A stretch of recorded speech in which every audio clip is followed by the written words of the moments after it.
नमस्कार मेरे प्यारे आत्मिक मित्रों।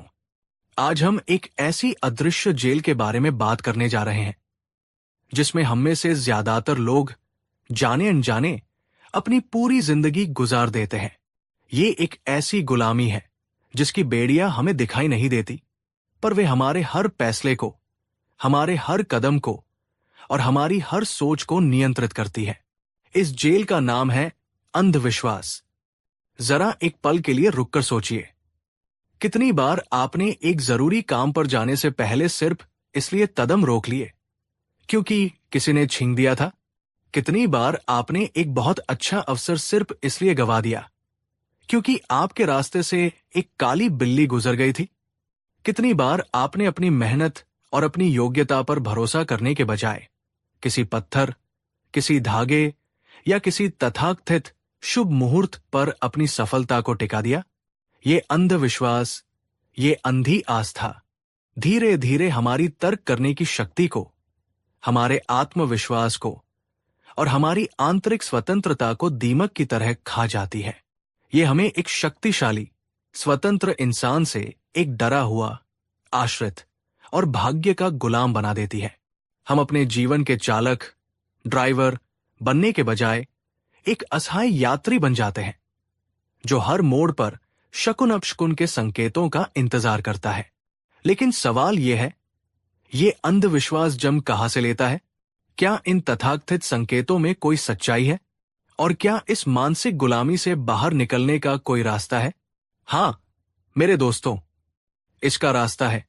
और यह रास्ता आज से 2500 साल पहले उस महाज्ञानी, उस महाक्रांतिकारी तथागत गौतम बुद्ध ने बड़ी ही स्पष्टता और तर्क के साथ पूरी दुनिया को दिखाया था। बुद्ध का जवाब किसी की आस्था पर चोट करना नहीं, बल्कि हर इंसान को उसकी अपनी बुद्धि और अपनी प्रज्ञा के प्रति जगाना था।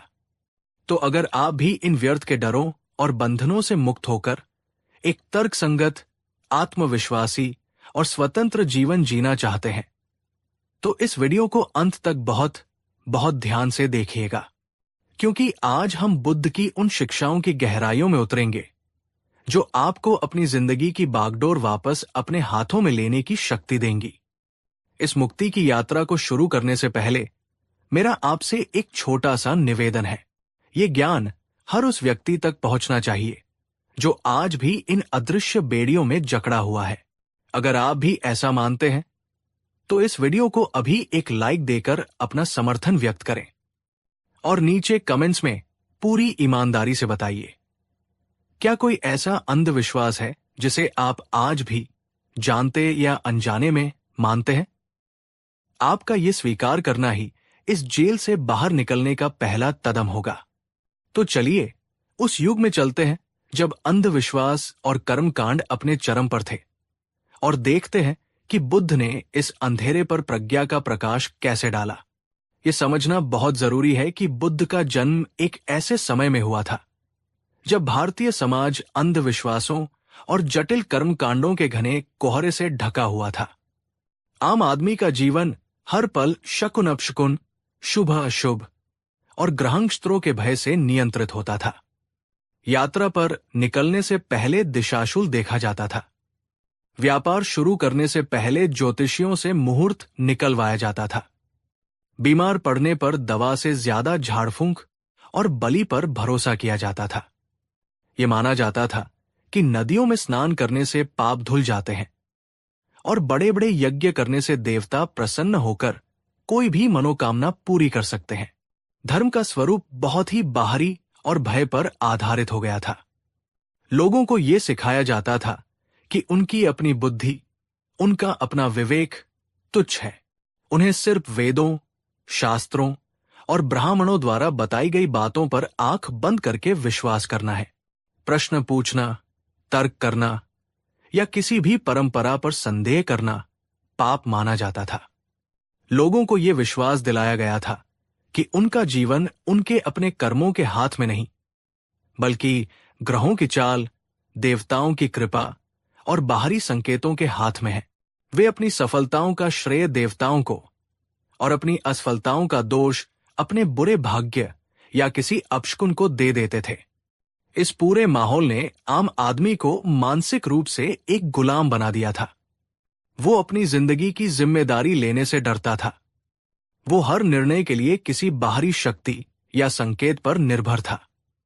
और ठीक इसी अंधेरे को चीरने के लिए बुद्ध के रूप में प्रज्ञा के सूर्य का उदय हुआ। बुद्ध की क्रांति यही थी कि उन्होंने कहा, बाहर देखना बंद करो, अपने भीतर देखो, अपनी मुक्ति के लिए किसी और पर निर्भर मत रहो। इस बात को समझने के लिए चलिए एक बहुत ही दिलचस्प कहानी सुनते हैं। उसी समय श्रावस्ती नगर में विमल नाम का एक बहुत ही अमीर व्यापारी रहता था। उसके जहाज दूर दूर के देशों में व्यापार करने जाते थे और उसके पास धन दौलत की कोई कमी नहीं थी। लेकिन विमल जितना अमीर था उतना ही ज्यादा अंधविश्वासी भी था। उसका पूरा जीवन शकुन अपशकुन के एक जटिल जाल में फंसा हुआ था। अगर सुबह उठते ही उसे किसी विशेष पक्षी की आवाज सुनाई दे जाती तो वो मानता था कि आज उसका दिन बहुत अच्छा जाएगा और वो बड़े बड़े सौदे कर लेता था। पर अगर घर से निकलते ही कोई बिल्ली उसका रास्ता काट जाती तो वो उस दिन अपने घर से बाहर ही नहीं निकलता था, चाहे कितना भी बड़ा नुकसान क्यों न हो जाए। वो कोई भी नया काम शुरू करने से पहले अपने राज ज्योतिषी से मुहूर्त निकलवाता। अगर ज्योतिषी कह देता कि ग्रह ठीक नहीं है तो वो महीनों तक उस काम को टाल देता था। उसकी अपनी कोई निर्णय लेने की क्षमता ही नहीं बची थी। वो अपनी बुद्धि और अनुभव पर नहीं, बल्कि कुएं की बोली, छिपकली के गिरने और सपनों के अर्थ पर ज्यादा भरोसा करता था। एक बार उसे एक बहुत बड़ा व्यापारिक अवसर मिला। उसे पता चला कि दूर देश से मसालों से भरा एक जहाज बंदरगाह पर आया है और अगर वो उसे खरीद ले तो उसे 10 गुना मुनाफा हो सकता है। ये सौदा उसके जीवन को बदल सकता था। उसने जाने की पूरी तैयारी कर ली, पर जैसे ही वो अपने घर के दरवाजे से बाहर निकला, सामने से एक विधवा स्त्री आ रही थी, जिसे उस समय एक बहुत बड़ा अपशकुन माना जाता था। विमल का दिल बैठ गया। उसके मन में एक तूफान उठ खड़ा हुआ। एक तरफ उसकी बुद्धि और व्यापारिक समझ कह रही थी, ये सुनहरा अवसर है, इसे मत गंवाओ। पर दूसरी तरफ उसका वर्षों का अंधविश्वास कह रहा था, ये अपशकुन है, अगर तुम गए तो निश्चित रूप से बर्बाद हो जाओगे। उसने अपनी बुद्धि के बजाय अपने डर को, अपने अंधविश्वास को चुना। वो वापस अपने घर के अंदर चला गया और दरवाजा बंद कर लिया। उसने वो सौदा नहीं किया। बाद में उसे पता चला कि जिस दूसरे व्यापारी ने वो सौदा किया था, वो रातों रात उस नगर का सबसे अमीर आदमी बन गया था। इस घटना ने विमल को भीतर तक तोड़ दिया। उसे अपनी ही बेबसी पर, अपनी ही मानसिक गुलामी पर आया। उसे एहसास हुआ कि उसे किसी बाहरी दुश्मन ने नहीं, बल्कि उसके अपने ही अंधविश्वासों ने हराया है। उसने अपने एक मित्र से अपनी ये पीड़ा साझा की। उस मित्र ने, जो बुद्ध का अनुयायी था, उसे सलाह दी, मित्र, तुम्हारी इस बीमारी का इलाज किसी ज्योतिषी या तांत्रिक के पास नहीं है। इसका इलाज केवल तथागत बुद्ध के पास है। तुम उनके पास जाओ। वे तुम्हें इस अंधेरे से बाहर निकलने का रास्ता जरूर दिखाएंगे। और इसी आशा के साथ विमल, जो अब तक बाहरी संकेतों पर जीता था, पहली बार अपने भीतर से उठी एक आवाज को सुनकर बुद्ध से मिलने के लिए जेतवन विहार की ओर चल पड़ा। दोस्तों, क्या विमल की ये कहानी आपको कहीं न कहीं अपनी सी नहीं लगती? हो सकता है कि हम इतने बड़े स्तर पर न हों, पर क्या हम भी अपने छोटे छोटे निर्णयों में इसी तरह के अंधविश्वासों से प्रभावित नहीं होते? क्या हम भी कभी कभी अपनी तर्क बुद्धि को एक तरफ रखकर किसी व्यर्थ के डर के आगे झुक नहीं जाते? इस पर शांति से विचार जरूर कीजिएगा। विमल जब बुद्ध के पास पहुंचा तो उसने अपनी सारी व्यथा उनके सामने रख दी। उसने पूछा, भगवन, कृपा करके मुझे बताएं, क्या ये शकुन अपशकुन, ये मुहूर्त, ये ग्रहंस्त्र, क्या ये सब सच होते हैं? क्या हमारा जीवन इन्हीं के द्वारा नियंत्रित होता है? और अगर नहीं, तो हम इन पर विश्वास क्यों करते हैं और इनसे कैसे मुक्त हों? बुद्ध ने जो उत्तर दिया वो बौद्ध धर्म का ही नहीं, बल्कि शायद पूरे मानव इतिहास का सबसे क्रांतिकारी, सबसे मुक्तिदायक और सबसे वैज्ञानिक घोषणा पत्र है। ये उपदेश कालाम सुत्त के नाम से प्रसिद्ध है और इसे स्वतंत्र जांच का अधिकार पत्र भी कहा जाता है। बुद्ध ने विमल और वहां उपस्थित कालाम वंश के लोगों से कहा, हे कालामो, तुम्हारा भ्रमित होना स्वाभाविक है, तुम्हारा संदेह करना स्वाभाविक है। संदेह उठने योग्य विषय में ही संदेह उठा है। फिर उन्होंने वे 10 बातें कहीं जिनके आधार पर किसी भी सिद्धांत को आंख बंद करके स्वीकार नहीं करना चाहिए। बुद्ध ने कहा, 1. किसी बात को सिर्फ इसलिए मत मान लो क्योंकि वह तुम्हें बार बार सुनाई गई है। 2. किसी बात को सिर्फ इसलिए मत मान लो क्योंकि वो पीढ़ी दर पीढ़ी चली आ रही एक परंपरा है, परंपराया। 3. किसी बात को सिर्फ इसलिए मत मान लो क्योंकि वो एक अफवाह है या ज्यादातर लोग उसे मानते हैं, इति किराए। 4. किसी बात को सिर्फ इसलिए मत मान लो क्योंकि वो धर्म ग्रंथों में लिखी हुई है। 5. किसी बात को सिर्फ इसलिए मत मान लो क्योंकि वो तर्क और अनुमान पर आधारित लगती है। 6. किसी बात को सिर्फ इसलिए मत मान लो क्योंकि वह किसी विशेष दृष्टिकोण या दर्शन के अनुरूप है। 7. किसी बात को सिर्फ इसलिए मत मान लो क्योंकि उसे कहने वाला व्यक्ति बहुत आकर्षक या प्रभावशाली लगता है। 8. किसी बात को सिर्फ इसलिए मत मान लो क्योंकि उसे कहने वाला व्यक्ति तुम्हारा गुरु है। 9 और 10.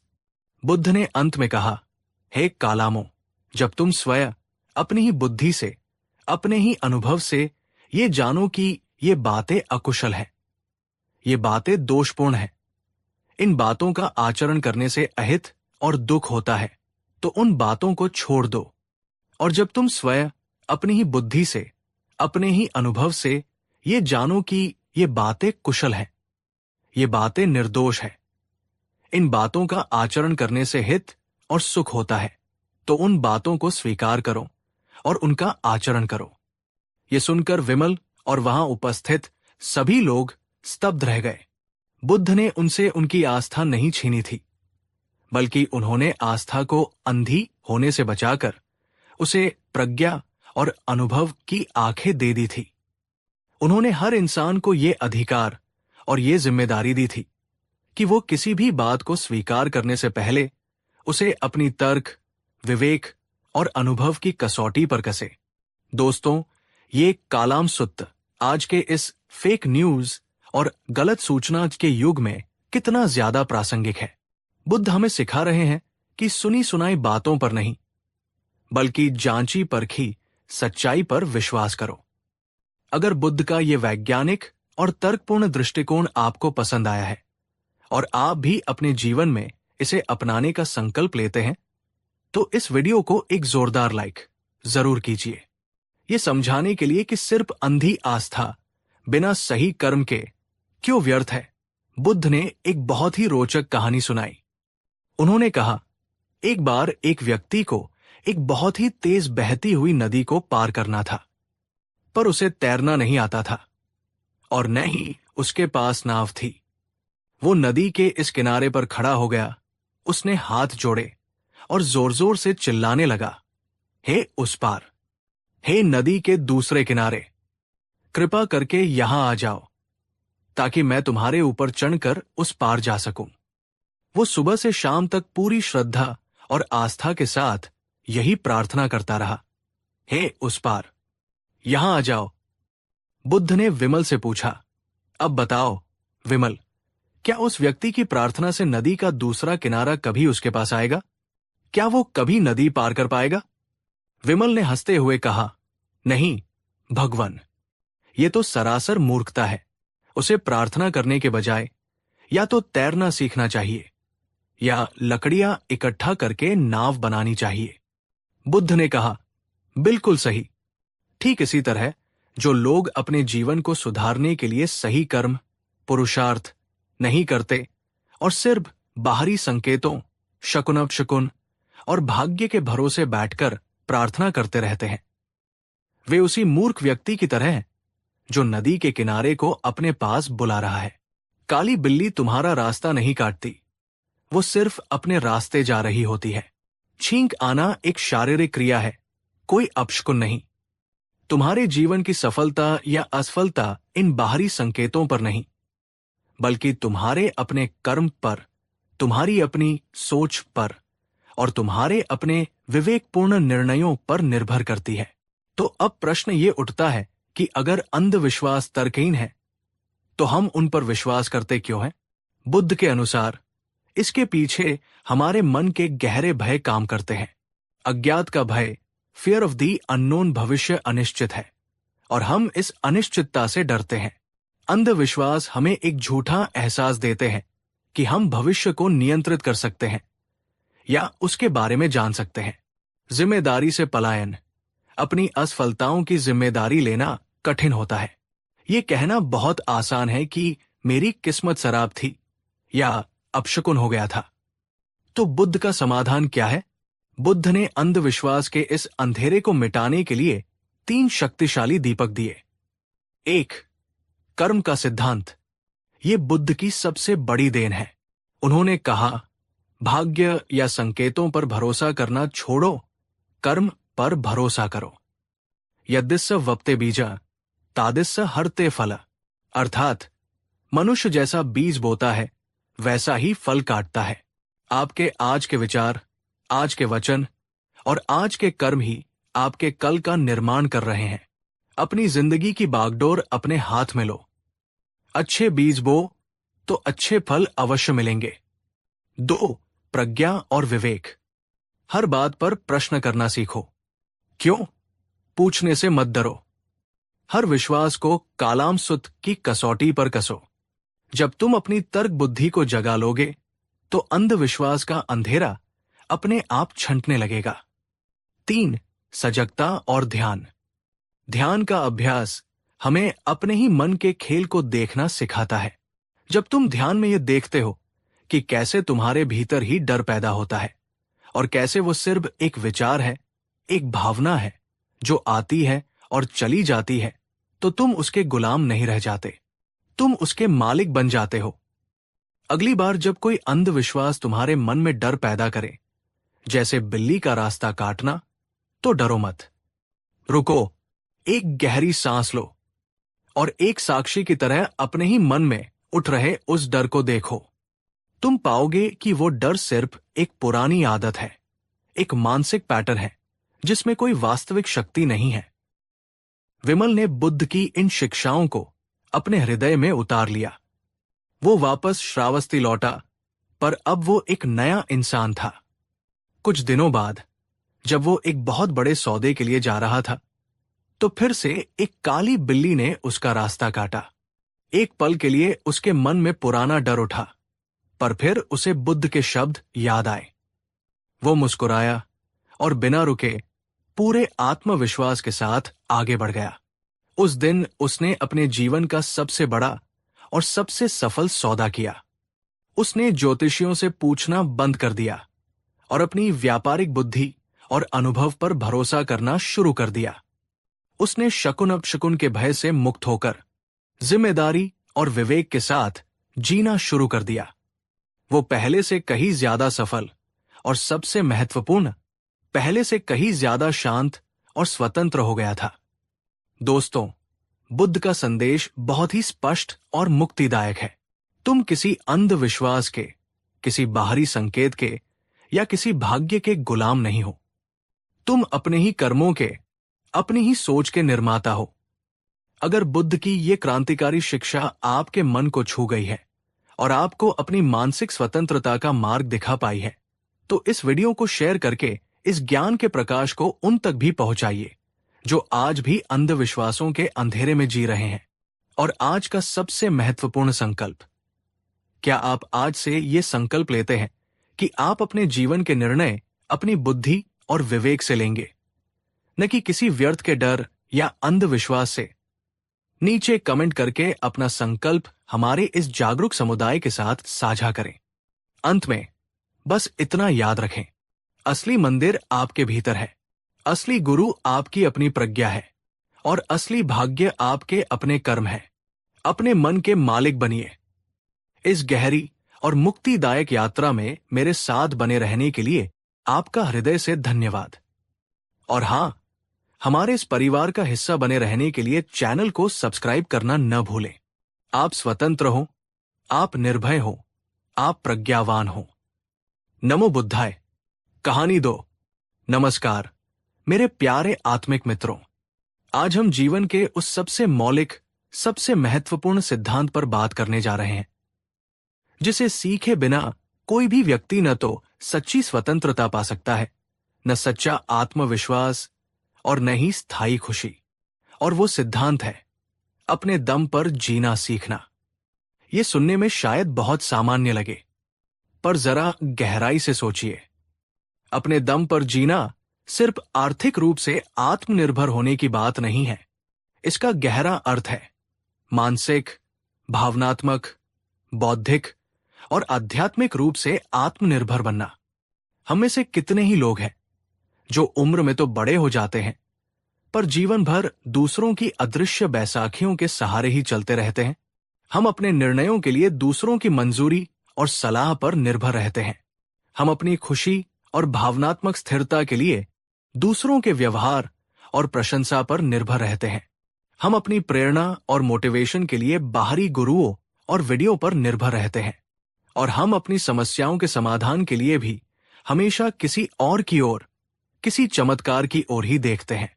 ये निर्भरता, ये पराधीनता शुरू में बहुत आरामदायक, बहुत सुरक्षित और बहुत आसान लग सकती है, पर धीरे धीरे ये हमारी आत्मा की शक्ति को, हमारे पंखों की उड़ान की क्षमता को दीमक की तरह खा जाती है।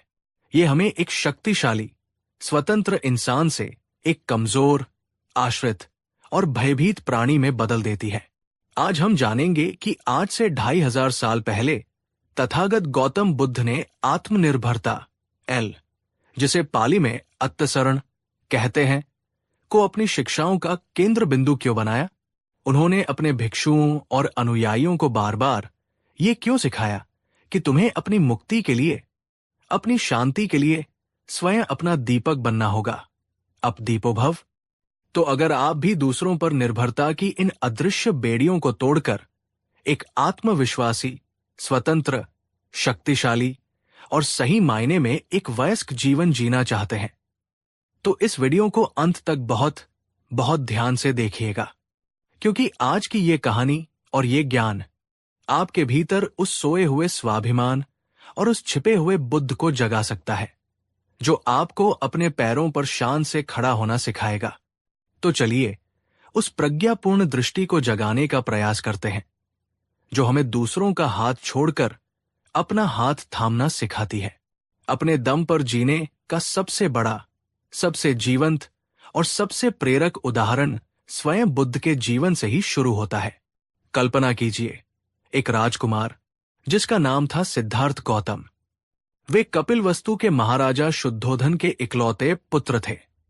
उनके पास वो सब कुछ था जिसके लिए दुनिया तरसती है और जिसे दुनिया सुरक्षा और सुख का पैमाना मानती है। एक विशाल राज्य जो उन्हें विरासत में मिलने वाला था, असीम धन दौलत, प्रेम करने वाले माता पिता, एक अत्यंत सुंदर और समर्पित पत्नी यशोधरा, एक नवजात पुत्र राहुल और हजारों दास दासियां जो उनके एक इशारे पर कोई भी काम करने को तैयार थे। उनका जीवन पूरी तरह से सुरक्षित, आरामदायक और दूसरों की सेवा पर निर्भर था। उन्हें कभी कोई काम खुद नहीं करना पड़ता था। उनके पिता ने उन्हें दुनिया के दुखों से बचाने के लिए एक ऐसा स्वर्ण पिंजरा बना दिया था जहां केवल सुख, सौंदर्य और यौवन ही था। वे चाहते तो अपना पूरा जीवन उसी सुरक्षित और आरामदायक निर्भरता में एक संरक्षित राजकुमार की तरह गुजार सकते थे, पर उनके भीतर एक बेचैनी थी, एक प्यास थी सत्य को जानने की। जब उन्होंने पहली बार एक बीमार, एक बूढ़े और एक मृत व्यक्ति को देखा, तो वे भीतर तक हिल गए। उन्हें यह बोध हुआ कि ये महल, ये धन, ये रिश्ते, ये यौवन कुछ भी स्थायी नहीं है। दुख एक सार्वभौमिक सत्य है और वे इस दुख का स्थायी समाधान खोजना चाहते थे। एक रात 29 वर्ष की आयु में उन्होंने एक ऐसा निर्णय लिया जिसने मानव इतिहास की धारा को बदल दिया। उन्होंने अपनी सोई हुई पत्नी और पुत्र को अंतिम बार देखा, अपने सारे राजसी वस्त्र और आभूषण त्यागे और ज्ञान की खोज में अकेले अपने दम पर, अपने पैरों पर महल के सुरक्षित आश्रय को छोड़कर अनिश्चितता के घने जंगल में निकल गए। ये उनके जीवन का पहला और सबसे बड़ा साहसी कदम था, सुरक्षित निर्भरता से अनिश्चित आत्मनिर्भरता की ओर। वे चाहते तो अपने पिता महाराजा शुद्धोधन से कह सकते थे कि आप मेरे लिए राज्य के सबसे बड़े और ज्ञानी गुरुओं को महल में ही बुला दीजिए, पर वे जानते थे कि उधार का ज्ञान, उधार का अनुभव सच्चा ज्ञान नहीं होता। सत्य को पाने के लिए अपनी गुफा में स्वयं ही उतरना पड़ता है, अपना दिया स्वयं ही जलाना पड़ता है, आपको अपना हिमालय स्वयं ही खोजना और चढ़ना पड़ता है। अगले 6 वर्षों तक वे एक साधारण साधक की तरह जंगलों में, पहाड़ों में अकेले भटके। वे उस समय के 2 सबसे प्रसिद्ध गुरुओं आलार कालाम और उद्दक रामपुत के पास गए। उन्होंने उनसे ध्यान की उच्चतम अवस्थाओं को सीखा, पर जब उन्हें लगा कि ये गुरु उन्हें अंतिम सत्य यानी दुख के पूर्ण निरोध तक नहीं ले जा सकते, तो उन्होंने अत्यंत विनम्रता से पर दृढ़ता से उनका सहारा भी छोड़ दिया। उन्होंने सोचा, अगर ये भी नहीं जानते तो मुझे अपना रास्ता खुद ही खोजना होगा। फिर वे 5 साथियों के साथ कठोर तपस्या करने लगे। उन्होंने अपने शरीर को अत्यधिक कष्ट दिए, खाना पीना लगभग छोड़ दिया और उनका शरीर सूखकर कांटा हो गया। पर जब उन्हें अपनी आंतरिक अनुभूति से यह ज्ञान हुआ कि शरीर को कष्ट देने से मन का ज्ञान प्राप्त नहीं होता, ये भी एक अति का मार्ग है, तो उन्होंने उन 5 साथियों का साथ भी छोड़ दिया जिन्होंने उनकी आलोचना की और उन्हें मार्ग भ्रष्ट कहा। अब वे बिल्कुल अकेले थे, कोई गुरु नहीं, कोई साथी नहीं, कोई शास्त्र नहीं। अंत में वे पूरी तरह से आत्मशरण हो गए, यानी उन्होंने स्वयं की शरण ली। उन्होंने किसी बाहरी शास्त्र, किसी बाहरी गुरु या किसी बाहरी ईश्वर पर निर्भर रहने के बजाय अपनी ही चेतना, अपनी ही सजगता, अपनी ही बुद्धि और अपने ही अनुभव पर पूरा भरोसा किया। और गया में निरंजना नदी के किनारे बोधि वृक्ष के नीचे उन्होंने ये दृढ़ संकल्प लिया, जब तक मैं परम सत्य को नहीं जान लेता तब तक मैं इस आसन से नहीं उठूंगा, भले ही मेरा शरीर यहीं सूखकर नष्ट हो जाए। और उसी रात्रि उन्होंने पूरी तरह से अपने ही प्रयासों से, अपनी ही प्रज्ञा से उस परम सत्य को, निर्वाण को उपलब्ध किया, जिसे आज हम बुद्धत्व कहते हैं। बुद्ध का पूरा जीवन ही अपने दम पर जीने का एक जीता जागता प्रज्वलित उपदेश है। उन्होंने हमें दिखाया कि सच्ची शक्ति, सच्चा ज्ञान और सच्ची मुक्ति किसी और से भीख में नहीं मिल सकती। वो हमारे ही भीतर है और उसे अपने ही पुरुषार्थ से, अपने ही कदमों से चलकर पाना होता है। दोस्तों, जरा शांति से सोचिए। हम अपनी छोटी छोटी मुश्किलों में ही दूसरों का सहारा, दूसरों की राय ढूंढने लगते हैं, और यहां एक राजकुमार ने परम सत्य की खोज के लिए अपना पूरा साम्राज्य, अपना परिवार, अपने गुरु, सब कुछ छोड़कर अकेले चलने का, अपने दम पर जीने का साहस किया। बुद्ध के इस पहले और सबसे साहसी कदम से आपको क्या प्रेरणा मिलती है? नीचे कमेंट में एक शब्द में बताएं। बुद्ध जब बुद्ध बन गए तो उन्होंने अपने 40 वर्षों के धर्म प्रचार में अपने शिष्यों को बार बार आत्मनिर्भरता और आत्मनिर्भरता का पाठ पढ़ाया। उन्होंने बहुत ही मनोवैज्ञानिक और तार्किक ढंग से समझाया कि दूसरों पर निर्भर रहना हमें भीतर से कमजोर और खोखला क्यों बनाता है। बुद्ध की दृष्टि में निर्भरता के 4 मुख्य विनाशकारी परिणाम हैं। पहला कारण, ये हमारी आंतरिक शक्ति और क्षमताओं के विकास को अवरुद्ध कर देता है। बुद्ध ने एक बहुत ही सुंदर उपमा दी। उन्होंने कहा, जैसे एक पौधा जिसे हमेशा किसी डंडे का सहारा देकर ही बड़ा किया जाए, उसका तना कभी खुद मजबूत नहीं हो पाता। वो हमेशा उस बाहरी सहारे पर ही निर्भर रहेगा। जरा सा सहारा हटाते ही वो हवा के एक हल्के झोंके से ही गिर जाएगा। पर जो पौधा बिना किसी सहारे के अपने दम पर हवा के थपेड़ों, तूफानी बारिश और तेज धूप का सामना करते हुए बड़ा होता है, उसका तना और उसकी जड़ें अत्यंत मजबूत और गहरी हो जाती है। ठीक इसी तरह जब हम अपने जीवन की हर छोटी बड़ी समस्या के समाधान के लिए दूसरों पर निर्भर रहते हैं, तो हमारी अपनी समस्या समाधान की क्षमता, हमारी अपनी निर्णय लेने की शक्ति, हमारी अपनी रचनात्मकता और हमारी अपनी भावनात्मक सहनशीलता कभी विकसित ही नहीं हो पाती। हम मानसिक और भावनात्मक रूप से हमेशा बच्चे ही रह जाते हैं, जो हर मुश्किल में अपने माता पिता की ओर देखते हैं। दूसरा कारण, ये हमें दूसरों का मानसिक और भावनात्मक गुलाम बना देता है। बुद्ध ने समझाया, जब तुम अपनी खुशी, अपनी शांति, अपनी सुरक्षा या अपने आत्मसम्मान के लिए किसी दूसरे व्यक्ति या बाहरी परिस्थिति पर निर्भर होते हो, तो तुम अनजाने में ही अपनी स्वतंत्रता की बागडोर उसके हाथ में दे देते हो। अब तुम वैसे ही जियोगे जैसा वह चाहेगा, तुम वही निर्णय लोगे जो उसे पसंद होगा, और तुम तभी खुश होगे जब वो तुम्हें खुश करना चाहेगा। ये निर्भरता एक मीठा जहर है। शुरू में ये बहुत अच्छा और आरामदायक लगता है कि कोई है जो हमारी देखभाल कर रहा है, जो हमें बता रहा है कि क्या करना है। पर धीरे धीरे ये हमें शक्तिहीन, असहाय और आत्मसम्मान रहित बना देता है। और जब वो सहारा देने वाला व्यक्ति या वो परिस्थिति बदल जाती है या हमें छोड़कर चली जाती है, जो कि अवश्यंभावी है क्योंकि सब कुछ अनित्य है, तो हम पूरी तरह से बिखर जाते हैं, टूट जाते हैं, क्योंकि हमने कभी अपने दम पर खड़ा होना सीखा ही नहीं होता। तीसरा कारण, यह हमें सत्य के सीधे और प्रामाणिक अनुभव से वंचित रखता है। बुद्ध का मार्ग अनुभव का मार्ग था, सिर्फ मानने या विश्वास करने का नहीं। उन्होंने बार बार कहा, यही पस्सिको, अर्थात आओ और स्वयं देखो। उन्होंने कहा, मैं जो कहता हूं उसे सिर्फ इसलिए मत मान लो कि मैं बुद्ध कह रहा हूं। जैसे एक सुनार सोने को कसौटी पर कसकर उसे तपाकर उसकी परीक्षा करता है, वैसे ही तुम भी मेरी शिक्षाओं को अपने जीवन की कसौटी पर कसो, उनका प्रयोग करो।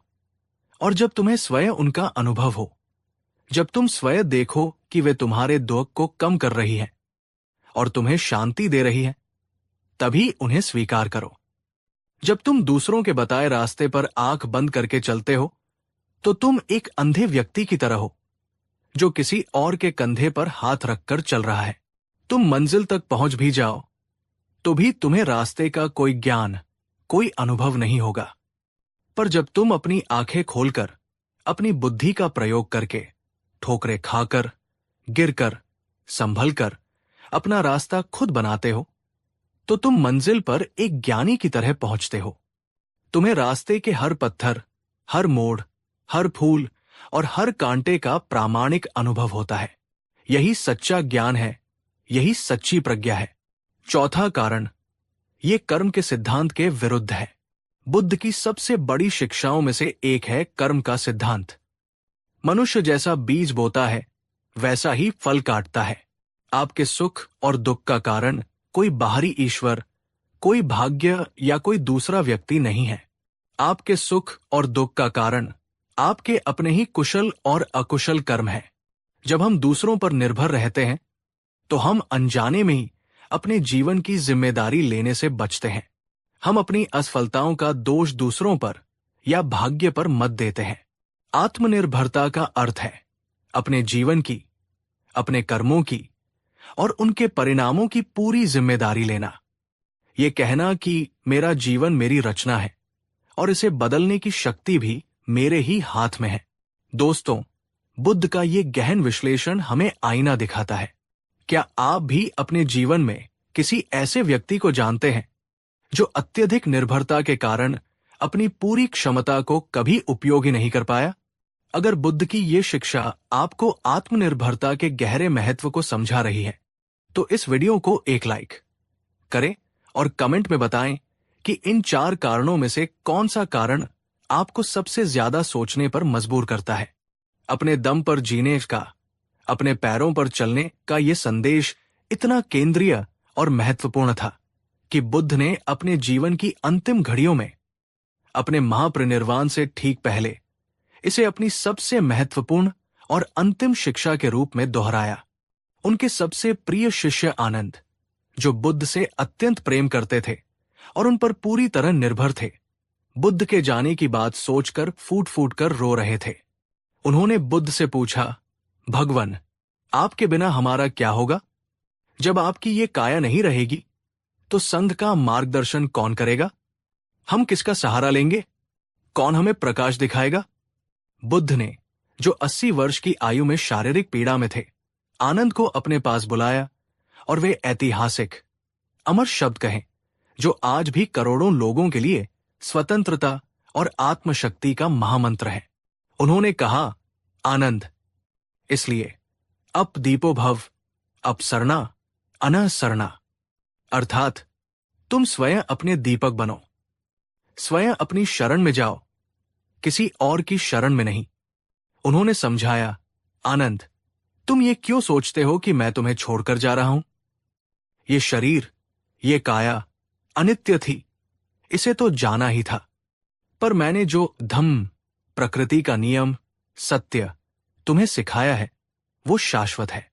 मेरे जाने के बाद यही धम्म तुम्हारा मार्गदर्शक होगा। अगर तुम जीवन के अंधेरे से, दुखों के इस सागर से सच में बाहर निकलना चाहते हो तो अपने भीतर की रोशनी को जलाओ। दूसरों के दिए दीपक के सहारे कब तक चलोगे? हवा का एक झोंका आएगा और वो बुझ जाएगा। दूसरों का ज्ञान, दूसरों की प्रेरणा, दूसरों की कृपा सब अस्थाई और बाहरी है। लेकिन अगर तुम ध्यान, सजगता और विवेक से अपने भीतर प्रज्ञा का, आत्मज्ञान का दीपक जला लोगे तो दुनिया का कोई तूफान, कोई अंधेरा भी उसे बुझा नहीं पाएगा। ये केवल भिक्षुओं के लिए नहीं, बल्कि हर एक इंसान के लिए एक आह्वान था। ये एक घोषणा थी कि हर मनुष्य के भीतर वो क्षमता, वो शक्ति, वो बुद्धत्व मौजूद है जिससे वो अपनी सभी समस्याओं का समाधान स्वयं खोज सकता है। हमें किसी बाहरी मसीहा या उद्धारक की प्रतीक्षा करने की आवश्यकता नहीं है। उद्धारक, मुक्तिदाता हमारे ही भीतर छिपा है। दोस्तों, ये वाक्य स्वयं अपने दीपक बनो शायद बुद्ध की सबसे शक्तिशाली, सबसे लोकतांत्रिक और सबसे सम्मानजनक शिक्षा है। ये किसी भी इंसान को हीन या असहाय नहीं मानती। ये हर व्यक्ति को उसकी परम क्षमता का एहसास कराती है। क्या आप आज से अपने जीवन की समस्याओं के लिए दूसरों को दोष देने के बजाय अपने भीतर समाधान खोजने का, अपना दीपक स्वयं जलाने का संकल्प लेने को तैयार हैं? अगर हां, तो नीचे कमेंट में पूरी दृढ़ता के साथ लिखिए, अप दीपो भव। तो मेरे प्यारे मित्रों, बुद्ध की दृष्टि से हर व्यक्ति को अपने पैरों पर चलना क्यों सीखना चाहिए? ताकि हमारी आंतरिक शक्ति और क्षमताओं का पूर्ण विकास हो सके, ताकि हम दूसरों के मानसिक और भावनात्मक गुलाम बनने से बच सकें, ताकि हम सत्य का सीधा और प्रामाणिक अनुभव कर सकें, न कि उधार का ज्ञान ढोते रहें, ताकि हम अपने जीवन की पूरी जिम्मेदारी लेकर अपने भाग्य के स्वयं निर्माता बन सकें, और अंततः ताकि हम अपने भीतर के प्रकाश को, अपने बुद्धत्व को जगा सकें। अपने दम पर जीने का मतलब ये नहीं है कि हम अहंकारी बन जाएं, या हम दूसरों से सीखना बंद कर दें, या जरूरत पड़ने पर किसी की मदद न लें। बुद्ध का मार्ग सहयोग और मैत्री का मार्ग है।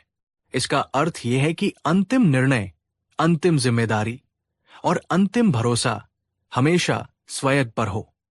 ये सहस्तित्व की बात है, पराधीनता की नहीं। ये मार्ग शुरू में कठिन और अकेला लग सकता है। इसमें गिरने का डर है, ठोकरें खाने का डर है, गलतियां करने का डर है।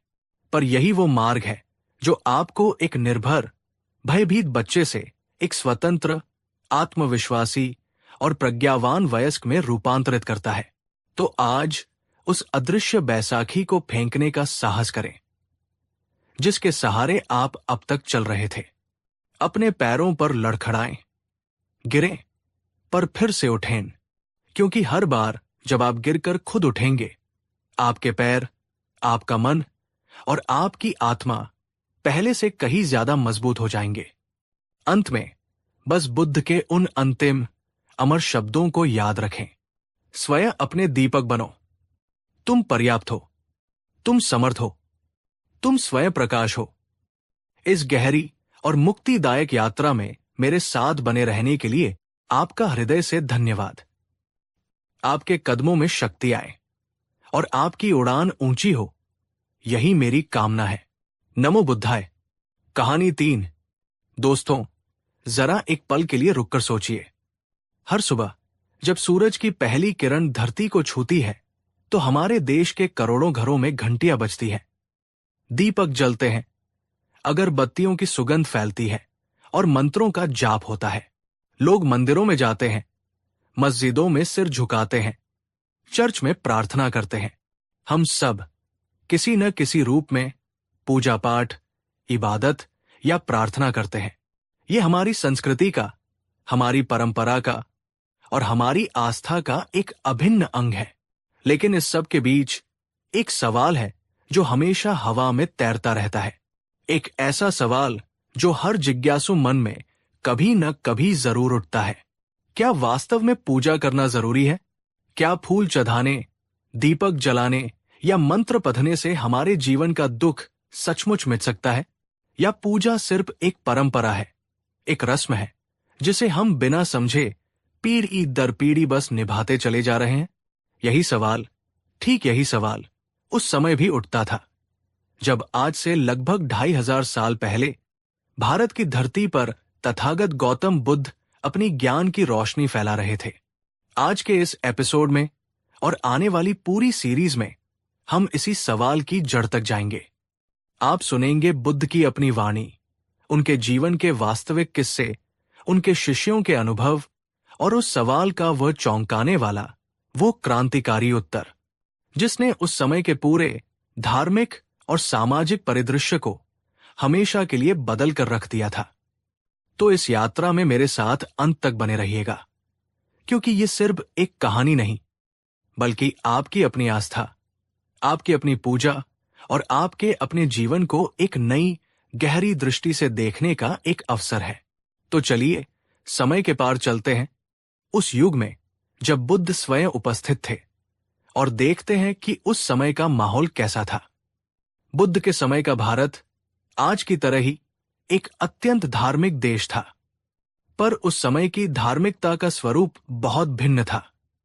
पूजा पाठ और विशेषकर कर्मकांड का बोलबाला था। ब्राह्मणवादी परंपरा अपने चरम पर थी। ये माना जाता था कि देवताओं को प्रसन्न करने और अपने दुखों को दूर करने का एकमात्र मार्ग बड़े बड़े यज्ञ करवाना, हवन में घी और पशुओं की बलि चढ़ाना और जटिल मंत्रों का सही उच्चारण करना है। लोग मानते थे कि अगर आपने सही विधि विधान से यज्ञ कर लिया, अगर आपने हजारों दीपक जला दिए, अगर आपने मंदिर में सोने चांदी का भरपूर चढ़ावा चढ़ा दिया, तो देवता आप पर प्रसन्न हो जाएंगे, आपकी हर मनोकामना पूरी करेंगे और आपके सारे दुख मिट जाएंगे। धर्म आम आदमी के लिए एक बहुत ही बाहरी, खर्चीला और जटिल विषय बन गया था। लेकिन हकीकत क्या थी? क्या इन सब कर्मकांडों से लोगों के जीवन में सच में शांति आ रही थी? शायद नहीं। लोग पूजा तो करते थे, पर उनके मन के भीतर वही क्रोध, वही ईर्ष्या, वही लोभ और वही द्वेष का जहर भरा रहता था। एक व्यक्ति मंदिर से पूजा करके बाहर निकलता था और बाहर निकलते ही अपने से छोटी जाति के व्यक्ति को छू जाने पर अपवित्र महसूस करने लगता था।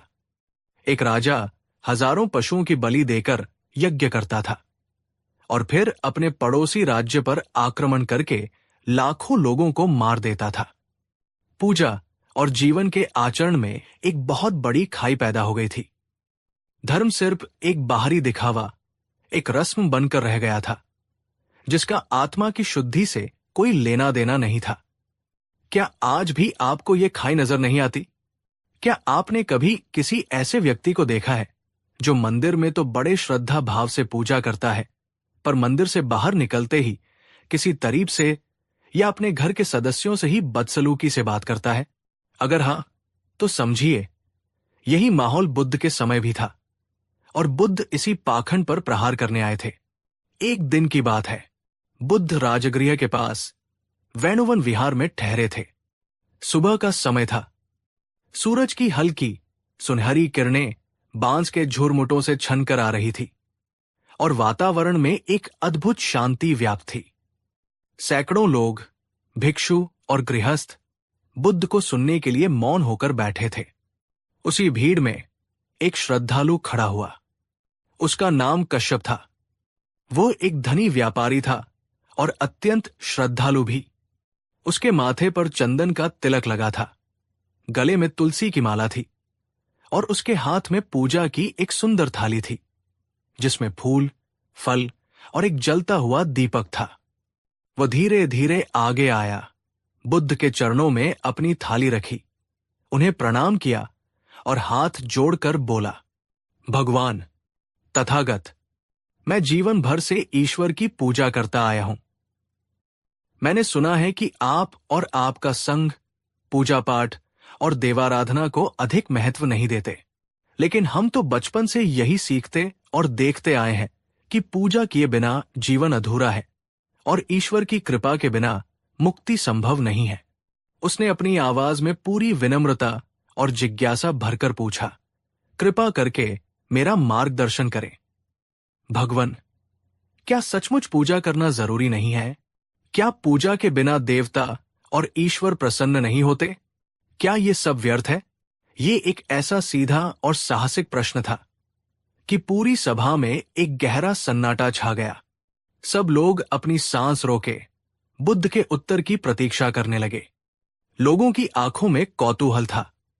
कई कर्मकांडी ब्राह्मण जो वहां उपस्थित थे उम्मीद कर रहे थे कि बुद्ध कहेंगे, नहीं, पूजा व्यर्थ है, ताकि उन्हें बुद्ध की आलोचना करने का एक और अवसर मिल जाए। और कई श्रद्धालु उम्मीद कर रहे थे कि बुद्ध कहेंगे, हां, पूजा बहुत जरूरी है, ताकि उनकी आस्था और मजबूत हो जाए। लेकिन बुद्ध का उत्तर वैसा नहीं था जैसा किसी ने भी सोचा था। बुद्ध ने तुरंत कोई उत्तर नहीं दिया। वे बस मुस्कुराए, एक शांत, गहरी और रहस्यमयी मुस्कान, और वे ध्यानमग्न होकर उस व्यक्ति की ओर उसकी आंखों में झांकते हुए बस देखते रहे। कुछ पल का मौन, पर वो मौन किसी भी शब्द से ज्यादा शक्तिशाली था। ऐसा लगा जैसे उस मौन में ही बुद्ध ने आधा उत्तर दे दिया हो। फिर बुद्ध ने अपनी शांत और मधुर वाणी में कहा, कश्यप, तुम्हारे प्रश्न का उत्तर देने से पहले मैं तुमसे कुछ पूछना चाहता हूं। मुझे बताओ, तुम पूजा क्यों करते हो? तुम्हारा उद्देश्य क्या है? भगवान, मैं देवताओं और ईश्वर को प्रसन्न करने के लिए पूजा करता हूं। और उन्हें प्रसन्न करके तुम क्या पाना चाहते हो? मैं चाहता हूं कि मेरे जीवन के सभी दुख दूर हो जाएं, मेरा परिवार और मेरा व्यापार सुखी और समृद्ध रहे, और मृत्यु के पश्चात मुझे स्वर्ग की प्राप्ति हो।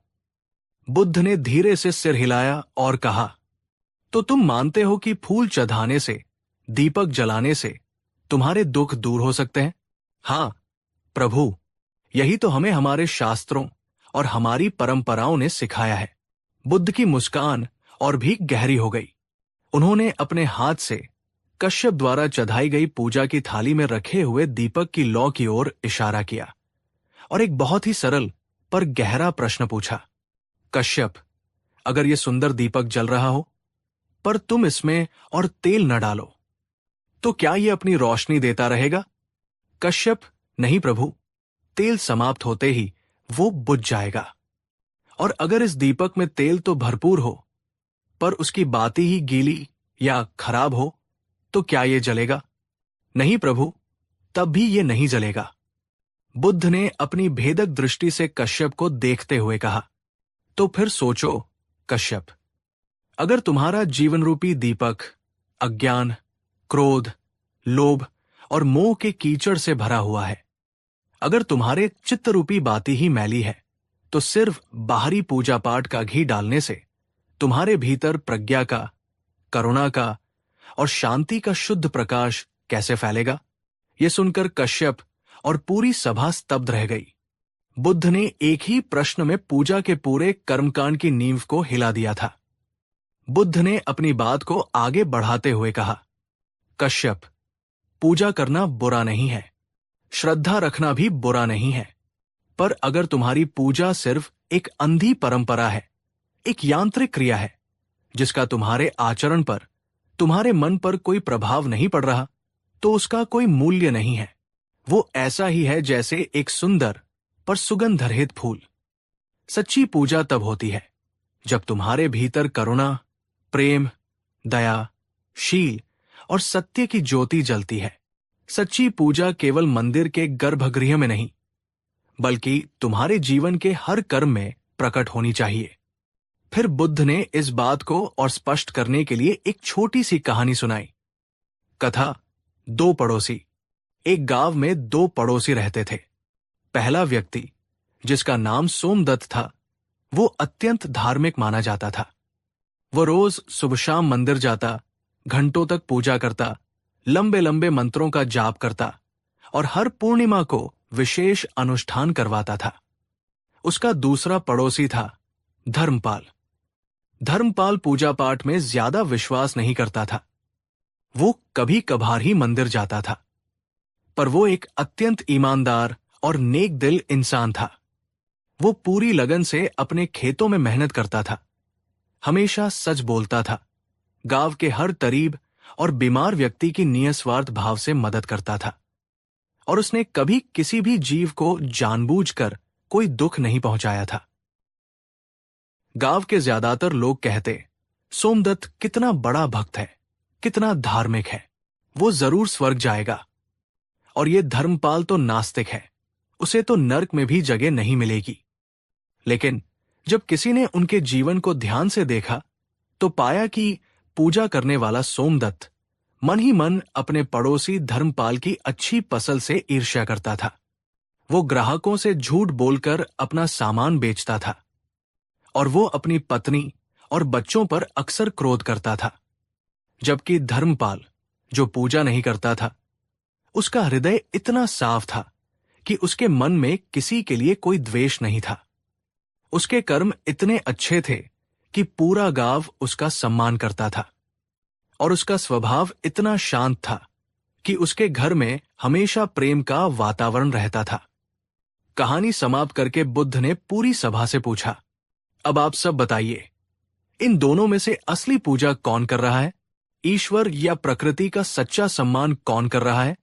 पूरी सभा ने एक साथ एक स्वर में उत्तर दिया, धर्मपाल। बुद्ध मुस्कुराए और बोले, यही मेरे प्रश्न का उत्तर है, कश्यप। सच्ची पूजा तुम्हारे बाहरी कर्मकांडों में नहीं, तुम्हारे आंतरिक गुणों और तुम्हारे नैतिक आचरण में है। यह सुनकर भक्त कश्यप की आंखों से अज्ञान का पर्दा हट गया। उसे अपनी भूल का एहसास हुआ।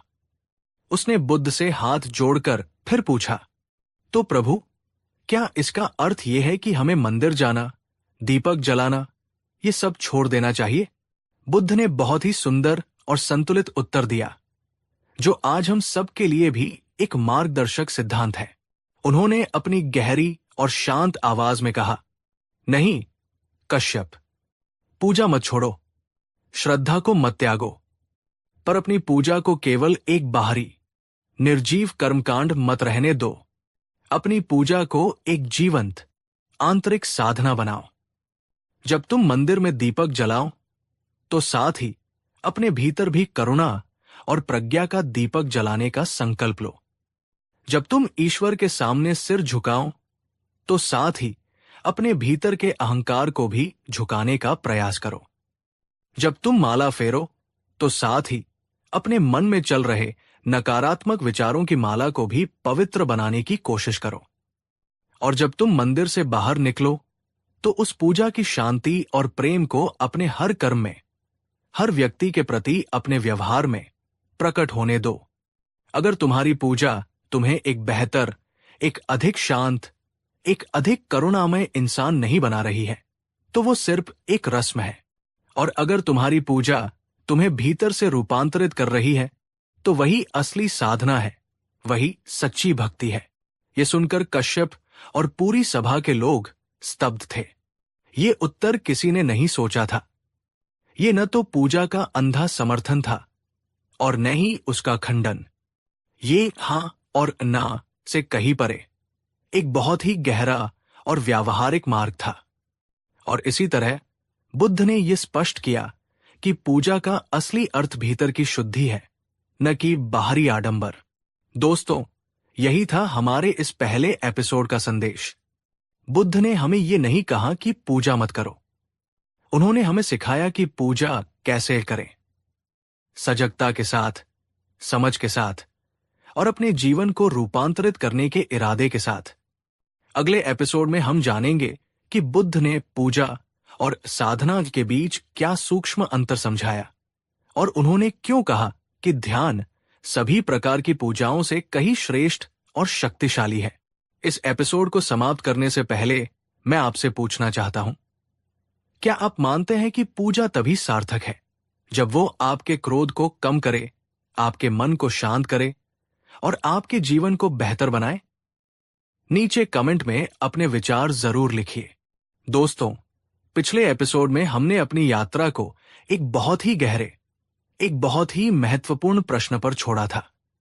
श्रावस्ती का एक धनी और श्रद्धालु भक्त कश्यप तथागत गौतम बुद्ध के समक्ष खड़ा था और उसने पूरी सभा के सामने ये प्रश्न पूछा था जो आज भी हम सबके मन में गूंजता है। भगवन, क्या पूजा करना जरूरी है? पूरे जेतवन विहार में एक गहरा सन्नाटा छा गया था। लोग अपनी सांसें रोके बुद्ध के उत्तर की प्रतीक्षा कर रहे थे, क्योंकि उस दौर में पूजा पाठ, यज्ञ और कर्मकांड को ही धर्म का, मुक्ति का एकमात्र मार्ग माना जाता था। बुद्ध कुछ क्षण मौन रहे। उनकी रहस्यमयी मुस्कान और शांत दृष्टि ने ही जैसे आधे प्रश्नों को शांत कर दिया था। उन्होंने कश्यप से उसके पूजा करने का उद्देश्य पूछा और फिर एक जलते हुए दीपक का उदाहरण देकर यह सिद्ध कर दिया था कि जब तक मनरूपी बाती और जीवन रूपी दीपक ही अशुद्ध हो, तो बाहरी पूजा का घी उसे कैसे रोशन कर सकता है? आज इस दूसरे एपिसोड में हम जानेंगे कि बुद्ध ने इस मौन के बाद अपना पहला, विस्तृत और क्रांतिकारी उत्तर क्या दिया। हम सुनेंगे बुद्ध की वो गहन शिक्षा जो हमें बाहरी पूजा और आंतरिक परिवर्तन के बीच का संबंध समझाती है। हम जानेंगे कि बुद्ध की दृष्टि में असली दीपक कौन सा है जिसे जलाए बिना जीवन का अंधेरा कभी नहीं मिट सकता। तो इस यात्रा में मेरे साथ अंत तक बने रहिएगा, क्योंकि बुद्ध का ये पहला उत्तर ही इतना शक्तिशाली है कि ये आपके पूजा करने के और जीवन को देखने के पूरे नजरिए को बदल सकता है। तो चलिए बुद्ध की उस अमृतवाणी को सुनने के लिए अपने हृदय के पात्र को खाली करते हैं। जब पूरी सभा बुद्ध के उत्तर की प्रतीक्षा कर रही थी, तब बुद्ध ने अपनी शांत और मधुर वाणी में धीरे धीरे कहना शुरू किया। बुद्ध, कश्यप और यहां उपस्थित सभी सज्जनों, ध्यान से सुनो। अगर केवल बाहरी पूजा करने से ही मुक्ति मिलती, तो आज मंदिरों में रखी पत्थर की मूर्तियां सबसे पहले मुक्त हो चुकी होती, क्योंकि उनकी पूजा तो दिन रात हजारों लोग करते हैं। अगर केवल बाहरी दीपक जलाने से ही मन का अंधकार मिटता, तो आज सुनारों और तेल बेचने वालों के हृदय सबसे ज्यादा प्रकाशमय होते, क्योंकि वे तो दिन भर दीपकों और तेल के बीच ही रहते हैं। ये सुनकर सभा में एक हलचल मच गई। ये एक ऐसी सीधी और तर्कपूर्ण बात थी जिसे कोई काट नहीं सकता था। बुद्ध ने आगे कहा, सुनो, दीपक बाहर जलाना बहुत आसान है, कोई भी जला सकता है, पर असली दीपक, सच्चा दीपक अपने भीतर जलाना अत्यंत कठिन है। और जब तक भीतर का दीपक न जले, तब तक बाहरी हजारों दीपक मिलकर भी जीवन में सच्चा प्रकाश नहीं ला सकते। गांव के लोग और कश्यप चौंक गए। उनके मन में एक साथ यही प्रश्न उठा, भीतर का दीपक, इसका क्या अर्थ है? ये कौन सा दीपक है जो भीतर जलता है? बुद्ध ने लोगों के मन के इस प्रश्न को समझ लिया। उन्होंने एक बहुत ही सरल और सुंदर उदाहरण दिया। बुद्ध, मान लो कोई कुम्हार एक सुंदर मिट्टी का घड़ा बनाता है। वो उस घड़े पर बाहर से बहुत ही सुंदर रंगरोगन करता है, उस पर आकर्षक चित्रकारी करता है। वो घड़ा बाहर से देखने में अत्यंत मनमोहक लगता है, लेकिन वो उस घड़े को आग में पकाना भूल जाता है। अब बताओ, उस घड़े का क्या होगा? क्या तुम उसमें पानी भर सकते हो? सभा में से किसी ने कहा, नहीं प्रभु, जैसे ही उसमें पानी डालेंगे वो कच्ची मिट्टी का घड़ा गल जाएगा, टूट जाएगा। बुद्ध ने कहा, बिल्कुल सही। अब जरा सोचो, तुम्हारा जीवन भी उसी मिट्टी के घड़े की तरह है। तुम रोज सुबह सुबह पूजा पाठ के सुंदर रंग इस पर चढ़ाते हो। तुम तिलक लगाते हो, माला पहनते हो, मंत्र पढ़ते हो। बाहर से तुम बहुत धार्मिक, बहुत सुंदर दिखते हो, लेकिन तुम अपने मन को, अपने चरित्र को शील, सदाचार और ध्यान की अग्नि में पकाना भूल जाते हो। और फिर जैसे ही तुम मंदिर से बाहर निकलकर जीवन के यथार्थ में कदम रखते हो, तो क्रोध की एक छोटी सी ठोकर, लोभ का एक छोटा सा प्रलोभन या अपमान का एक छोटा सा छींटा, और तुम्हारा ये कच्चा सुंदर दिखने वाला घड़ा टूटकर बिखर जाता है। तुम्हारी सारी पूजा, सारा धर्म धुल जाता है। तो बताओ कश्यप, तुम्हारी उस बाहरी पूजा का, उस बाहरी रंगरोगन का क्या फल हुआ? अगर तुम्हारी पूजा के बाद भी तुम्हारे हृदय में वही क्रोध, वही लोभ, वही ईर्ष्या और वही द्वेष का कीचड़ भरा रहता है, तो तुम्हारी पूजा केवल एक बाहरी रस्म है, एक आत्म प्रवंचना, सेल्फ डिसेप्शन है। वो साधना नहीं है। ये ऐसा ही है जैसे कोई मिट्टी के बर्तन पर बाहर से तो सोने का पानी चढ़ा दे, पर भीतर का कीचड़ वैसा का वैसा ही रहने दे। बुद्ध ने अपनी बात को और भी जीवंत बनाने के लिए अपने सामने बैठे लोगों को उनके ही जीवन से जुड़ी एक कहानी सुनाई। उन्होंने कहा, कुछ समय पहले मैं एक ऐसे गांव से गुजर रहा था जहां धर्म की बड़ी धूम थी। गांव के बीचों बीच एक बहुत ही भव्य मंदिर था। वहां दिन रात घंटियां बजती थीं, ऊंची आवाज में मंत्रों का पाठ होता था, और रोज शाम को भव्य आरती होती थी जिसमें पूरा गांव शामिल होता था। ये सब देखकर मेरे एक शिष्य ने कहा, भगवन, ये गांव तो बड़ा ही धार्मिक और शांत प्रतीत होता है। मैंने कहा, रुको आनंद, जो बाहर दिखता है जरूरी नहीं कि वही भीतर की सच्चाई हो। हम उस गांव में कुछ दिन ठहरे और हमने क्या देखा? हमने देखा कि जो लोग मंदिर में सबसे ऊंची आवाज में भजन गाते थे, वही लोग घर जाकर अपनी पत्नी और बच्चों पर सबसे ज्यादा चिल्लाते थे। जो लोग मंदिर में सबसे बड़ा दान देते थे, वही लोग बाजार में सबसे ज्यादा झूठ और बेईमानी करते थे। उस गांव के लोग खेतों की सीमा को लेकर, पानी को लेकर और छोटी छोटी बातों पर एक दूसरे से लड़ते रहते थे। रिश्तों में दरारें थी, दिलों में दुश्मनी थी। एक दिन उस गांव के मुखिया ने मुझसे पूछा, भगवन, हमारे गांव में तो इतनी पूजा पाठ होती है, हम धर्म कर्म में कोई कमी नहीं रखते, फिर भी हमारे जीवन में, हमारे गांव में शांति क्यों नहीं है? हमारे झगड़े खत्म क्यों नहीं होते? मैंने उससे सिर्फ एक ही सवाल पूछा।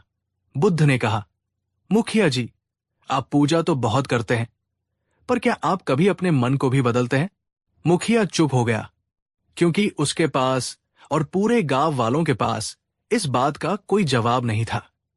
वे पूजा तो करते थे, पर अपने मन के भीतर भरे क्रोध, ईर्ष्या और लोभ को बदलने का कोई प्रयास नहीं करते थे। बुद्ध ने ये कथा सुनाकर कश्यप से पूछा, कश्यप, पूजा का असली फल क्या है? धन दौलत पाना या मन का परिवर्तन? कश्यप ने सिर झुकाकर कहा, भगवन, मन का परिवर्तन। बुद्ध बोले, तो फिर जो पूजा तुम्हारे मन को ही नहीं बदलती, जो तुम्हारे क्रोध को करुणा में, तुम्हारी ईर्ष्या को मैत्री में और तुम्हारे लोभ को संतोष में नहीं बदलती, वो पूजा अधूरी है, वो निष्फल है। अब बुद्ध अपनी शिक्षा के सबसे गहरे बिंदु पर आए। उन्होंने अपने शिष्यों और पूरी सभा से एक प्रश्न किया, तुम लोग मंदिरों में, अपने घरों में मेरी मूर्तियों के आगे दीपक क्यों जलाते हो? एक शिष्य ने कहा, भगवन, हम अंधकार को मिटाने के लिए, प्रकाश फैलाने के लिए दीपक जलाते हैं। दूसरे ने कहा, प्रभु, हम देवताओं को और आपको अपना सम्मान और अपनी श्रद्धा प्रकट करने के लिए दीपक जलाते हैं। बुद्ध ने धीरे से सिर हिलाया और कहा, तुम्हारी भावना अच्छी है, पर तुम्हारी समझ अधूरी है। नहीं, असली दीपक वो नहीं है जो बाहर के अंधकार को मिटाए। असली दीपक वह है जो तुम्हारे भीतर के मन के अंधकार को मिटाए। और मन का अंधकार क्या है? मन का अंधकार है अज्ञान, लोभ, द्वेष, मोह, अहंकार। तुम बाहर लाख दीप जला लो, करोड़ों मंदिरों को सोने से मधवा दो, पर अगर तुम्हारे भीतर लोभ का, क्रोध का और अज्ञान का घना अंधेरा है, तो तुम्हारा जीवन कभी रोशन नहीं हो पाएगा। तुम हमेशा ठोकरें खाते रहोगे, हमेशा दुखी रहोगे। इसलिए असली दीपक है प्रज्ञा का दीपक, विवेक का दीपक, करुणा का दीपक, शील का दीपक। जब तुम ध्यान के द्वारा अपने मन को शांत करते हो, तो तुम शांति का दीपक जलाते हो। जब तुम किसी भूखे को भोजन देते हो, तो तुम करुणा का दीपक जलाते हो। जब तुम सत्य बोलते हो, तो तुम सत्य का दीपक जलाते हो। और जब तुम जीवन की अनित्यता को, दुखों के कारण को और उनसे मुक्ति के मार्ग को समझते हो, तब तुम प्रज्ञा का सबसे बड़ा दीपक जलाते हो। ये भीतर का दीपक ही सच्चा दीपक है। इसे जलाओ और फिर तुम्हें बाहरी दीपकों की जरूरत ही नहीं रहेगी। दोस्तों, जरा आप ही सोचिए, क्या कभी आपने महसूस किया है कि हम पूजा पाठ तो बहुत करते हैं, पर उसी दिन किसी छोटी सी बात पर इतना गुस्सा हो जाते हैं कि घर की शांति भंग हो जाती है? तो क्या हमारी पूजा ने हमें सच में शांत बनाया? क्या हमारी प्रार्थना ने हमें और अधिक दयालु और सहनशील बनाया? या वो सिर्फ एक आदत थी, एक रस्म थी, जिसे हमने पूरा कर दिया? अगर जवाब नहीं है, तो याद रखिए, बुद्ध यही कहते थे, बाहरी पूजा से ज्यादा जरूरी है भीतर का दीपक। बुद्ध के पास एक बार एक महिला आई। वो बहुत धार्मिक थी, पर बहुत दुखी भी रहती थी। वो बोली, भगवान, मैं रोज सुबह गंगा में स्नान करती हूं, मंदिर में सबसे सुंदर फूल चढ़ाती हूं और सबसे महंगी धूप जलाती हूं, लेकिन फिर भी मेरे मन का क्रोध और मेरी चिंता खत्म नहीं होती। मैं क्या करूं? बुद्ध मुस्कुराए और बोले, बहन, तुम फूल बाहर की मूर्तियों पर चढ़ाती हो, कभी अपने भीतर बैठे क्रोध के असुर पर क्षमा का फूल चढ़ाकर देखा है? तुम धूप बाहर जलाती हो, कभी अपने भीतर की ईर्ष्या की दुर्गंध को मैत्री की सुगंध से बदलने की कोशिश की है? तुम गंगा में अपने शरीर को धोती हो, कभी ध्यान की गंगा में अपने मन के मैल को धोने का प्रयास किया है? अगर तुम ऐसा करोगी, तो तुम्हें मंदिर जाने की भी जरूरत नहीं पड़ेगी। तुम्हारा हर दिन, तुम्हारा हर कर्म, तुम्हारी हर सांस स्वयं ही एक पूजा बन जाएगी। ये सुनकर उस महिला की आंखों से आंसू बहने लगे। उसे समझ आ गया था, असली पूजा मंदिर में नहीं, अपने ही मन में करनी है। कश्यप और गांव वाले बोले, भगवान, तो क्या आपकी दृष्टि में पूजा पूरी तरह से व्यर्थ है? बुद्ध ने अंत में अपनी शिक्षा का सार प्रस्तुत करते हुए कहा, नहीं, पूजा व्यर्थ नहीं है, यदि वो तुम्हें जागरण की ओर ले जाती है।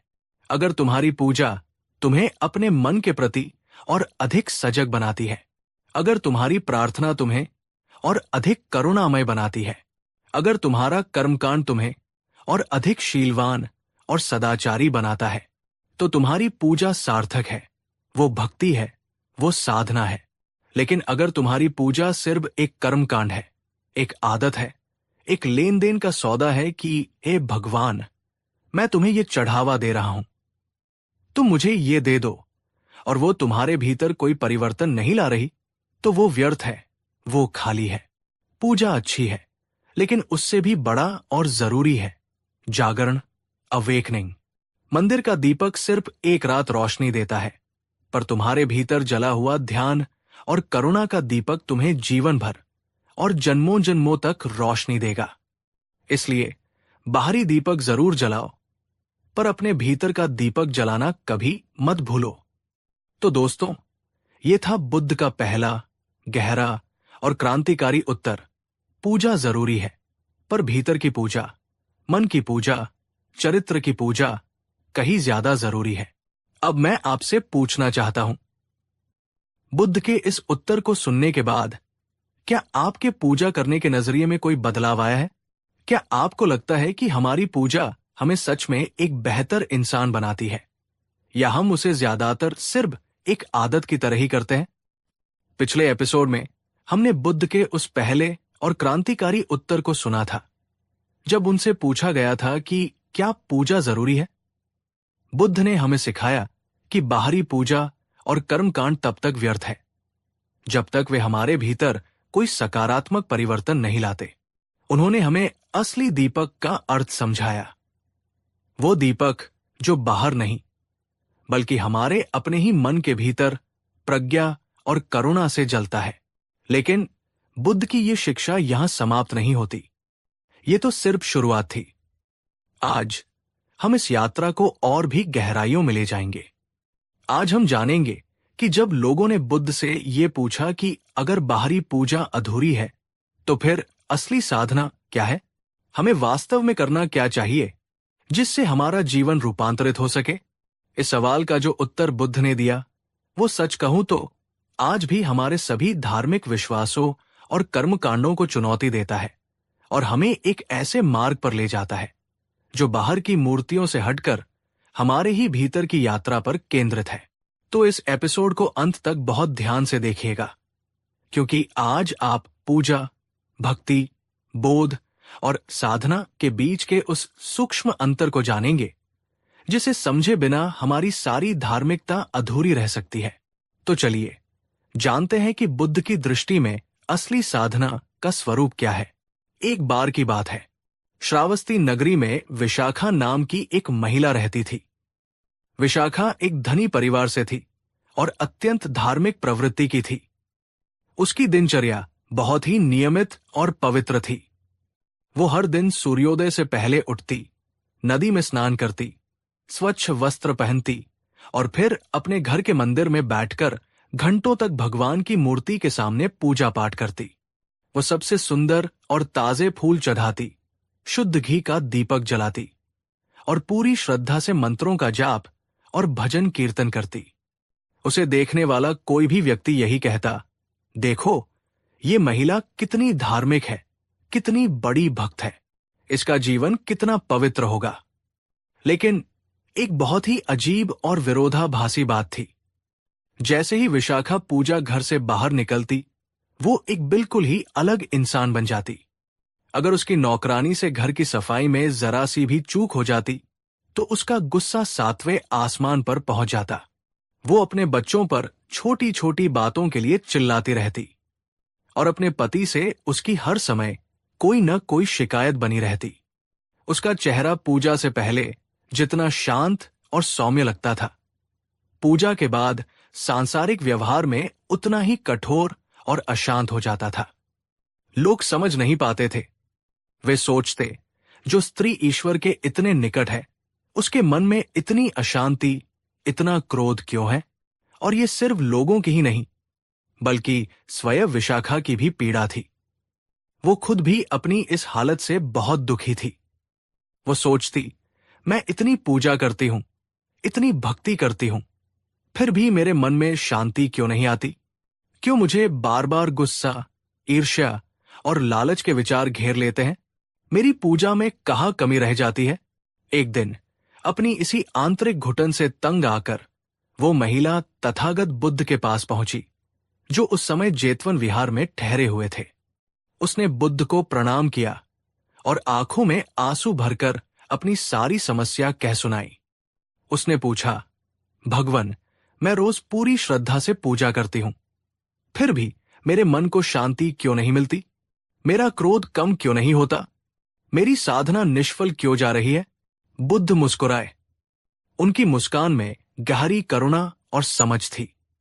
उन्होंने धीरे से कहा, पुत्री, तुम पूजा करती हो, ये बहुत अच्छा है, तुम्हारी श्रद्धा भी सच्ची है, लेकिन जरा एक बात सोचो, तुम्हारी पूजा का स्थान कहाँ है? मंदिर में या तुम्हारे अपने जीवन में? उन्होंने आगे कहा, तुम दीपक बाहर जलाती हो, पर क्या तुमने कभी ये देखने की कोशिश की कि तुम्हारे भीतर का अंधेरा कितना गहरा है? क्या वो बाहरी दीपक उस भीतरी अंधेरे को मिटा पाया है? विशाखा चौंक गई। उसने कभी इस तरह से नहीं सोचा था। बुद्ध ने अपनी बात को और स्पष्ट करने के लिए पास रखा एक सुंदर कांसे का बर्तन उठाया। वो बर्तन बाहर से इतना साफ था कि उसमें चेहरा भी देखा जा सकता था। वो शीशे की तरह चमक रहा था। उन्होंने महिला से कहा, पुत्री, इस बर्तन को देखो। ये बाहर से कितना स्वच्छ और चमकीला है, पर अगर मैं तुम्हें बताऊं कि इसके भीतर गंदगी और विष भरा हुआ है, तो क्या तुम इसमें से जल पीना चाहोगी? महिला ने घबराकर कहा, नहीं प्रभु, बिल्कुल नहीं। बाहर की सुंदरता का क्या लाभ अगर भीतर विष भरा हो? बुद्ध ने कहा, ठीक वैसे ही तुम्हारी पूजा पाठ से तुम बाहर से बहुत धार्मिक और पवित्र दिखती हो, जैसे ये चमचमाता हुआ बर्तन। लेकिन अगर तुम्हारे मनरूपी बर्तन के भीतर क्रोध, ईर्ष्या, लोभ और घृणा की गंदगी भरी हुई है, तो तुम्हारी वो बाहरी पूजा केवल एक दिखावा है, एक छलावा है। वो तुम्हारी आत्मा को तृप्त नहीं कर सकती। अब बुद्ध ने असली साधना के रहस्य को उजागर किया। उन्होंने समझाया, पुत्री, असली साधना ये नहीं है कि तुम दिन में कितनी बार और कितने घंटे दीपक जलाती हो। असली साधना यह है कि तुम अपने भीतर के क्रोध, लोभ और अज्ञान के कितने अंधेरे को जला पाती हो। अगर तुम्हारी पूजा के बाद भी तुम अपनी वाणी से दूसरों को दुख देते हो, तो तुम्हारी वो पूजा अधूरी है। अगर तुम्हारे मंत्र जाप के बाद भी तुम्हारे भीतर दूसरों के प्रति ईर्ष्या और द्वेष का भाव बना रहता है, तो तुम्हारी वो साधना व्यर्थ है। असली पूजा है क्रोध को करुणा से बदलना। असली साधना है लोभ को संतोष से बदलना। और असली भक्ति है अज्ञान को प्रज्ञा से बदलना। जब तक तुम्हारा धर्म तुम्हें भीतर से रूपांतरित नहीं करता, जब तक वो तुम्हारे आचरण में, तुम्हारी वाणी में और तुम्हारे विचारों में नहीं उतरता, तब तक वो सिर्फ एक बोझ है, एक कर्मकांड है। दोस्तों, जरा शांति से अपने जीवन के बारे में सोचकर देखिए। क्या हमारे घरों में भी अक्सर ऐसा नहीं होता? हम सुबह सुबह पूरे भक्तिभाव से पूजा करते हैं और फिर ऑफिस जाते ही किसी सहकर्मी से झगड़ा करने लगते हैं। हम मंदिर में जाकर माथा टेकते हैं, पर सड़क पर किसी तरीब को देखकर मुंह फेर लेते हैं। हम घर में घंटी तो बजाते हैं, पर किसी जरूरतमंद की पुकार नहीं सुन पाते। तो बताइए, क्या ये पूजा सचमुच पूजा है या फिर केवल एक आदत, एक कर्मकांड, एक सामाजिक औपचारिकता?